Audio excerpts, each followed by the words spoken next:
क्या आपको पता है, लोन सबसे बड़ा जाल है और ये बनाया गया आपको गरीब रखने के लिए। स्पेशली होम लोन, जो कि बताया जाता है कि एक घर लेना आपकी ज़िंदगी में सबसे बड़ा अचीवमेंट है। और आपको ऐसा इसलिए बताया जाता है क्योंकि बैंक जो है एक बिजनेस है और वो अपने सबसे महंगा और बेस्ट सेलिंग प्रोडक्ट जो है कि होम लोन, वो आपको बेचना चाहता है और वो बेचकर आपको अपना कस्टमर बनाना चाहता है ज़िंदगी भर के लिए, जिसकी की डिमांड वो क्रिएट करता है।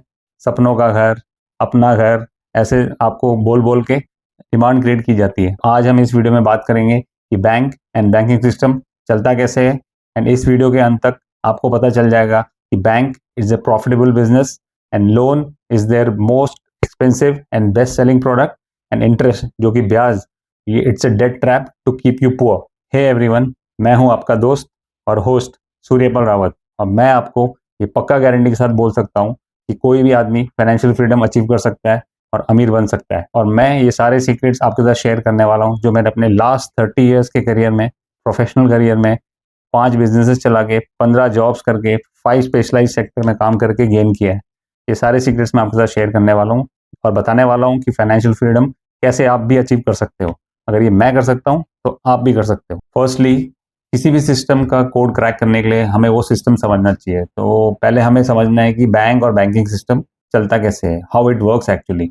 सो bank and banking system, it's a business just like any other business, it's a business. Their product is loan and we are their customer. Bharat में एज ऑफ मार्च 2024 140 से ज्यादा कमर्शियल बैंक है, जिसमें कि private sector, public sector and foreign banks मिला के total 140 के ऊपर। एंड इनमें से सबसे बड़ा पब्लिक सेक्टर बैंक है अपना SBI, सबका फेवरेट, जो कि बोल सकते हैं कि 100% गवर्नमेंट बैंक है, क्योंकि इसमें 50% से ज्यादा स्टेक होल्डर गवर्नमेंट का है। और SBI जो है 70 साल पुराना बैंक है, 22,000 इसके ब्रांचेस हैं और 30 कंट्री से ज्यादा में ये प्रेजेंस है।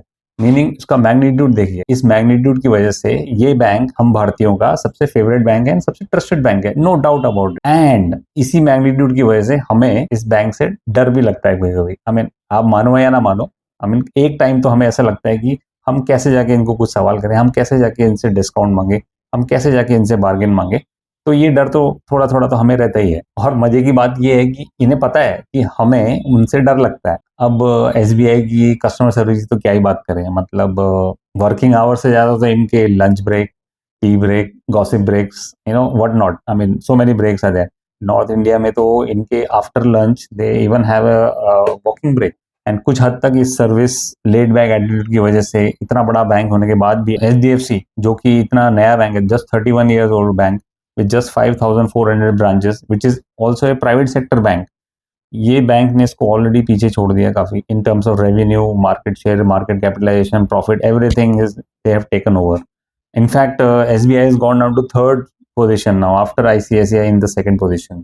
अब SBI के बारे में थोड़ा बताना जरूरी था क्योंकि ये हम भारतीयों का सबसे फेवरेट बैंक है, और no doubt I mean rural area में and middle class working salaried people में ये सबसे फेवरेट बैंक है लोन के लिए, स्पेशली होम लोन के लिए।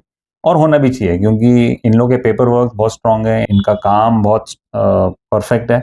Like I said, it's a government bank and we trust our government, so definitely. चलो आगे बढ़ते हैं अपने टॉपिक पे। जैसे मैंने बताया 140 कमर्शियल बैंक एंड हमारी पॉपुलेशन 140 करोड़ से ज्यादा। इसका मतलब आप रेशियो देखोगे तो 1 करोड़ भारतीयों के लिए एक बैंक, मतलब आप इम्बैलेंस समझिए, there is lot of imbalance here.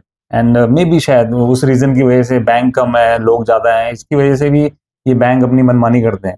एक ये रीजन हो सकता है। दूसरा ये हो सकता है कि these banks are always synchronised in the sense, ये RBI द्वारा रेगुलेटेड है, सेंट्रलाइज्ड है, मतलब जो जो इनके रेट सेट होते हैं वो रेट्स सब सेम ही होते हैं सारे बैंक्स में ऑलमोस्ट। तो there is a synchronisation going on. तो इस इम्बैलेंस की वजह से हमारे पास ऑप्शन कम है बैंक्स के, एंड बैंक्स के पास वॉल्यूम ज्यादा है, पब्लिक ज्यादा है अपने प्रोडक्ट बेचने के लिए। एंड ये भी एक रीजन होता है, जब सप्लाई कम हो, डिमांड ज्यादा हो, तो रेट की मनमानी होती है। मन कोई भी प्रोडक्ट में देख लो, कोई बिजनेस में देख लो। वहीं दुनिया की सबसे बड़ी इकोनॉमी USA, वहां पर ऑलमोस्ट 4,587 बैंक्स हैं एंड पॉपुलेशन वहाँ की 34 करोड़ है। तो अगर रेशियो देखें तो वहां पर 74,000 अमेरिकन के लिए एक बैंक है। इसका मतलब पब्लिक के पास ऑप्शंस बहुत हैं, तो बैंक भी बहुत है। और दूसरा रीजन ये भी है कि it's economical power house, it's a very big economy, and इतनी बड़ी इकोनॉमी को चलाने के लिए इतने सारे बैंक्स लगते हैं। It's 30 trillion US dollar, I mean 26 crore crore, मतलब आप 26 के आगे 14 जीरो लगा लो, तो मतलब इतनी बड़ी इकोनॉमी है वो। तो ऑफकोर्स वहाँ बैंक ज़्यादा लगते हैं, बैंक का वॉल्यूम ज़्यादा है और उसी वजह से पब्लिक को सर्विस भी अच्छी मिलती है एंड उनके पास ऑप्शंस बहुत हैं यहाँ वहाँ जाने के। अगर सपोज एक बैंक ने नहीं किया तो दूसरे बैंक की तरफ चले गए। जहाँ तक मैं सोचता हूँ एक और रीज़न है कि कस्टमर यूनाइटेड नहीं है। कस्टमर यूनाइटेड हो भी नहीं सकता, मतलब it's a beauty of democracy. But रुको जरा ठहरो, अगर कस्टमर यूनाइटेड नहीं है तो क्या हुआ? जागरूक तो हो सकता है, जैसे हमारे चैनल के व्यूअर हैं। आई मीन इन्हें पता है कि बैंक कैसे काम करता है, पैसा कैसे काम करता है और कि बैंक्स को अपने टर्म्स में काम कैसे करवाना। क्या आपको नहीं पता?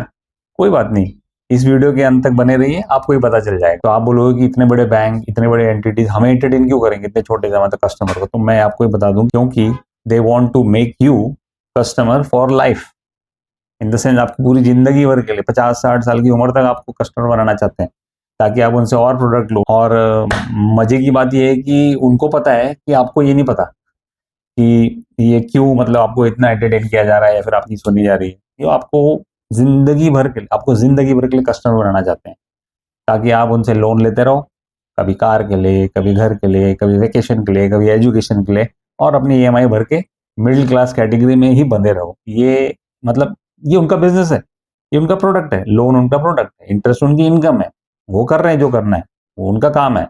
हमें जो करना है, जो हमारा काम है, जो हमें जागरूक होना है, वो मैं आपको आज बताने वाला हूँ। फॉर योर इन्फॉर्मेशन एक बात बता दूं कि कोई भी प्रोडक्ट या service, specially manufactured products, after certain point of time it's not a very expensive to manufacture them. It's only demand and supply, you know, these two factors they drive the prices of the product. So और इसी में अपना inflation का hack है। आप बोलोगे कैसे? तो इन्फ्लेशन होता क्या है? इन्फ्लेशन ये होता है कि जब जिस चीज़ की डिमांड ज़्यादा हो और सप्लाई कम हो तो उसका रेट बढ़ जाता है। Even though inflation is much more complicated then that. But अगर मैं आपको 100 बात की एक बात बोलूं तो महंगी चीजें खरीदना बंद कर दो, इन्फ्लेशन नीचे आ जाएगा, प्राइसेस कम हो जाएंगे। I mean demand supply matrix अभी समझाया था। Actually you can dictate the price and lower the inflation, लेकिन कुछ लोग हैं जो हमेशा महंगी चीज खरीदते हैं। एंड ऐसी दो कैटेगरी हैं। एक है, पहली है जो rich people, high net worth individuals, जिनको कोई फर्क नहीं पड़ता प्राइसेस से, क्योंकि ये हमेशा अपनी पासिव इनकम से खरीदते हैं, कभी भी अपनी एक्टिव इनकम से सामान नहीं खरीदते। एंड जो सेकंड कैटेगरी है वो है फाइनेंशियली इलिटरेट पर्सन, जो बहुत बड़ी कैटेगरी है, जो अपनी एक्टिव इनकम से, जो कि काम करके जो पैसा कमाते हैं उस इनकम से खर्चा करते हैं, जो सिर्फ दिखावे के लिए, ज्यादातर दिखावे के लिए खर्च करते हैं कि भैया उसने खरीद लिया तो मैं भी खरीदूंगा, उसने आईफोन लिया तो मैं भी ले लूंगा, उसने कार ली तो मैं उससे बड़ी कार लूंगा, what not, you know, they are financially illiterate person. I mean, they use their active money. That's the biggest problem. वो कमाते खर्च करते, कमाते खर्च करते, दिखावे के चक्कर में ओवर स्पेंड कर जाता है। There is no process of investment and growing the money from the investment to passive income. ऐसा कोई भी उनके पास फॉर्मूला नहीं है। फॉर्मूला होगा तो भी उन्हें पता नहीं कैसे करते। मैं भी ऐसी था अपनी 20s में, मैं भी ऐसी था, financially illiterate, and I didn't know passive income, I didn't know about businesses, I didn't know about investment. ये सब सीखा है मैंने। आई विश कि जब मैं 20 का था, 20 का था, तो मुझे किसी ने ये बताया होता जिस तरह मैं आपको बता रहा हूँ। तो दोस्तों, बैंक आपको लोन देने के लिए तड़प रहा है, ये बात तो आप मानते हो ना? क्योंकि आप देखते होंगे दुनिया भर के SMS, WhatsApp messages, email notification, loan ले लो, पर्सनल लोन ले लो, बैंक लोन ले लो, होम लोन ले लो, लोन ले लो, ले लो, ले लो, ऐसे बहुत सारे मैसेजेस आपको आते होंगे। तो आप सोचते होंगे कि ऐसा क्यों, इतने मैसेजेस क्यों आते हैं? अभी जैसे मैंने बताया, छोटी मछली फेंक के बड़ी मछली फंसाना और आपको जिंदगी भर के लिए कस्टमर बनाना, ताकि आप एक डेट ट्रैप में फंस जाओ और जिंदगी भर लोन लेते रहो। ऐसे ही आपके 15, 20, 25 साल निकल जाएंगे लोन भरते भरते, और आपको रियलाइज नहीं होगा कि it's a trap, it's a cycle. वो आप एक लोगे, दूसरा लोन लोगे, आपका कभी भी आपके पास पैसा बचेगा नहीं, सेव नहीं हो रहा, क्योंकि वहां पर आप भरते जा रहे हो, क्योंकि आपकी इनकम तो उतनी स्लोली बढ़ रही है हिसाब से, 5-5% के हिसाब से। ना तो आपने कोई इन्वेस्टमेंट किया है, ना तो आपने कोई बिजनेस में इन्वेस्ट किया है, ना बिजनेस कर रहे हो साइड बिजनेस, तो ये आप फंसते जाओगे, आपको पता ही नहीं चलेगा कि आपका पैसा गया किधर, छूमंतर गायब। मैं आपको कुछ फ्यूचर प्रोडक्ट्स एंड सर्विसेज बताता हूँ। जैसे कि हॉस्पिटल में जब आप सपोज कोई ऑपरेशन हुआ तो डॉक्टर बस आपको दवाई लिख देगा। अब वो दवाई आपको जिंदगी भर खानी है। आपको पता होना चाहिए कि मेडिसिन में डॉक्टर्स को 20-30% कमीशन होता है। बस खाते जाओ, पैसे जमा करते जाओ डॉक्टर के बैंक में। तो ये एक तरीका होता है, जब हॉस्पिटल्स आपको किसी भी छोटी बीमारी को बड़ा बताते हैं, आप डर के मारे ऑपरेट करवा देते हो, बस फिर वो दवाई लिख दी जाती है। दवाई आपको रोकेंगे नहीं, आपकी दवाई खाते जाओ और आपके पैसे खर्च होते जाएंगे। जाएंगे किधर? 30% हमारे डॉक्टर साहब के पास। ऐसे ही जब आपको कार बेचते हो तो लोग डिस्काउंट देते हैं, तो वो उनको पता है कि आप 15 से 20 साल तक आप उनसे ही सर्विस कराओगे, उनसे इंश्योरेंस लोगे, कार रिपेयर कराओगे, है ना, दुनिया भर का वो वर्कशॉप से जो पैसा आएगा वो उनका पैसा है, तो आप उधर भी पैसा खर्च करोगे। और इसी तरह से बैंक भी है, बैंक भी आपको पहले तो जब आप नए नए जाओगे तो बहुत अच्छा रेट्स में आपको लोन देंगे, बाद में आपको दूसरे loan, personal loan, car loan, vacation loan, education loan, foreign trip loan, what not, I mean वो फिर आप कस्टमर ही बन जाओगे। लोन्स लेके जब आप ईएमआई भरते हो तो जो इंटरेस्ट रेट आप देते हो that is actually an opportunity cost. Opportunity cost मतलब वो पैसा आप कहीं और यूज करके, इन्वेस्ट करके, उससे ज्यादा कमा के, जितनी आप ईएमआई में इंटरेस्ट भर रहे हो, कुछ साल पेशेंस दिखा के आप उससे ज्यादा कमा के उससे कम रेट में आप वो प्रोडक्ट ले सकते थे। That's called opportunity cost lost, you know, क्योंकि आपको पैसा वो आ ही नहीं रहा आपके पास, वो जो आपको इन्वेस्ट करना चाहिए तो वो तो आपके ईएमआई में खर्च हो जा रहा है। तो बस फिर आपको लगता है कि अपना जो मेरा सपना पूरा करने के लिए ईएमआई बेस्ट है, एंड उसी को डेट ट्रैप बोलते हैं। लेकिन मैं और मेरे जैसे और भी फाइनेंशियली लिटरेट लोग डेट से, लोन से और पैसा कमाते हैं। और आपको जानना है ये कैसे करते हैं हम, तो नीचे कमेंट में लिख देना।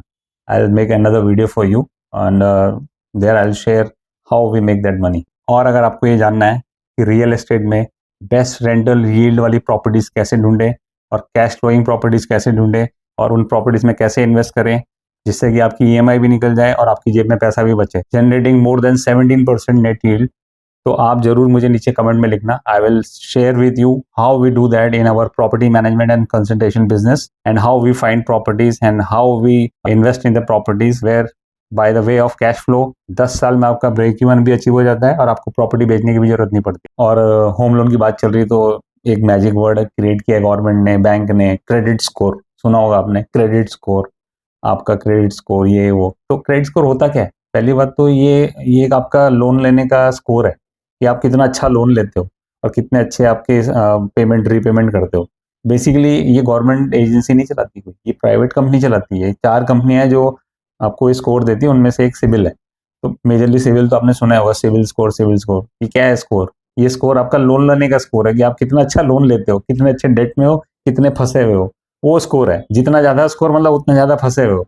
और ये आपको बताया जाएगा कि आपका क्रेडिट स्कोर अच्छा होता है जब आप और बड़ा लोन लोगे, जल्दी पे करोगे, क्रेडिट कार्ड से लोन लोगे, अलग अलग टाइप के लोन लोगे, आप लोन लोगे, तभी ये क्रेडिट स्कोर बढ़ता है और ताकि आप और लोन लो और फंसो। सच बताऊं, ये क्रेडिट स्कोर है ना, ये बताता है आपका पैसा गायब किधर हो गया। It's all a trap. और ये सब करते हैं, ऐसा नहीं कि बैंक ही करता है, ये सब करते हैं। सारे बिजनेसेस आपको मतलब बेसिकली कस्टमर बनाना चाहते हैं जिंदगी भर के लिए, यही तो बिजनेस है। बट समझदारी तो हमारे में होनी चाहिए ना, हमें समझ आना चाहिए हमें क्या करना है क्या नहीं करना। होप आप समझ गए होंगे कि बैंक हमें उकसाता कैसे है लोन लेने के लिए, जो कि उनका एक बिजनेस है। माना कि घर जरूरी है, लेकिन खरीद के ही लेना वो जरूरी नहीं है, और अपने खरीदे हुए घर में ही रहना वो भी जरूरी नहीं है। अगर आप मुझसे पूछें तो एक उम्र तक खुद के रहने के लिए घर लेना भी नहीं चाहिए, लेकिन हाँ, इन्वेस्टमेंट के लिए जरूर लेना चाहिए। बट उसको लेने का भी एक तरीका होता है।